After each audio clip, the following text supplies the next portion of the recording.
Hello, I'm Robert D. Kaplan, Chief Geopolitical Analyst for Stratfor, private global intelligence firm in Austin, Texas, and I'm sitting here with Lauren Goodrich, the Senior Eurasia Analyst for Stratfor.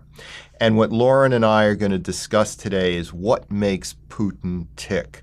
Everyone is so enraged at Russian President Vladimir Putin that he's going back to the 19th century, to old Europe. He's a backward-looking man, not a forward-looking man. Let me just say that if you're Vladimir Putin and you sit in the Kremlin, you govern a state that encompasses almost half the longitudes of the earth, but which has less people living in it than Bangladesh. And you're an insecure land power. You have very few natural borders like great rivers or great mountain ranges defending your country.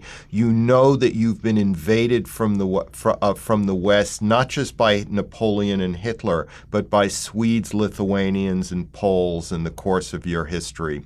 So carving out a buffer state in Central Eastern Europe or in the Caucasus is a natural thing for Russian leaders. In other words, we may be enraged by what President Putin has done in Ukraine, but there is a Russian territorial logic to it that goes back in history. And Lauren, you want to take this into some detail, what he's done in the past and what he's doing to kind of fortify Russia. From Russia's perspective, everything Putin is doing is logical. And it's something that each strong, real Russian leader that has led Russia into strength and some sort of preservation for whatever period of time they can has done. We saw it with Ivan the Terrible. We saw it with Peter the Great, Catherine the Great, Stalin. And now we're seeing it with Putin in that they have this logic in understanding how Russia works internally and how to keep it strong internally. And then going abroad and projecting abroad to create the buffer state you mentioned, and then projecting even further in order to keep the rest of the world outside of even the Russia territorial states. So what Putin is doing is something that so many Russian leaders have done throughout history. It's nothing new, and it's nothing crazy from the Russian perspective. Okay, and even by Russian historical standards, there have been a large number of czars and Soviet commissars who've been far crueler than he has been. Mm-hmm. All right, now take me into the specifics, Lauren, of what Putin has been doing and is now starting to do to prepare Russia economically, politically, for maybe a new era or mini era of confrontation with the West. The way I have seen Putin behave, and I've been watching him since he first came in, even in the St. Petersburg days. Putin has pretty much three distinct phases in how he acts. The very first phase started in 98, 99, as he was just coming into the FSB chief underneath Boris Yeltsin. And that was to rebuild Russia. And so we had the rebuilding of Russia with the consolidation of the country politically, socially, economically, the state seizing assets and rebuilding a strong internally Russia. Then the second phase is, okay, let's project power abroad and move into the buffer states and in order to create a strong Russia outside in the periphery in order to have that buffer from the West in order to protect the Russian borderlands. Now I feel like we're in the third phase. Russia had a relatively successful run in the past few years in the border states. And now the rest of the world is reacting. So Russia has to protect itself internally once again and in the buffer states and kind of isolate itself from all its vulnerabilities to the international system. All right. And what are those vulnerabilities and what is Putin doing to isolate Russia or to protect Russia? What we're seeing currently is that Putin is trying to isolate the country financially. Russia's lucky that it has very high oil prices at this moment, so it can continue to build up its oil funds and have a nice chunk of change to sit on.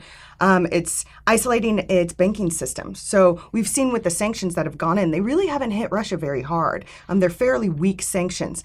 And in the meantime, those banks that are vulnerable to the international system, we're seeing Putin move billions of dollars out of Europe, out of the dollarized system and back into Russia in order to protect Russia financially in its banking system. But we're also seeing Russia think beyond the economics and beyond the financials and thinking socially. Russia's making a lot of very large moves in protecting them via the internet and cutting off the social links of the Russian people in the international system through the internet in order to keep the Russian people isolated so they don't, in Putin's eyes, fall trapped to the Western thinking towards him. So this is classic, classic semi-isolation, if you will.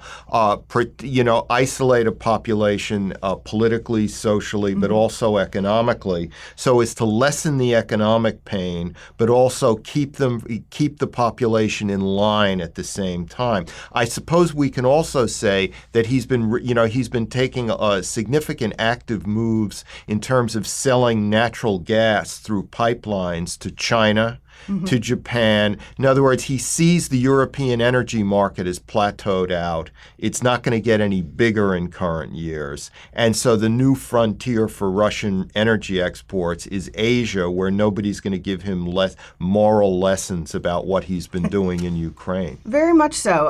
Russian energy is diversified greatly in recent years to where oil used to only be 1% to 4% of oil exports went to Asia. Now we're almost at 20% of oil exports are going to Asia. We have Russia, Vladimir Putin is heading to China next month. And then we have discussions going on with the Japanese on natural gas pipelines. So there's a very active policy in diversifying the pipelines so they're not so dependent on the West, who continually is hammering Putin on human rights and issues on Ukraine and issues on Crimea. So Russia can have a more diversified foreign policy.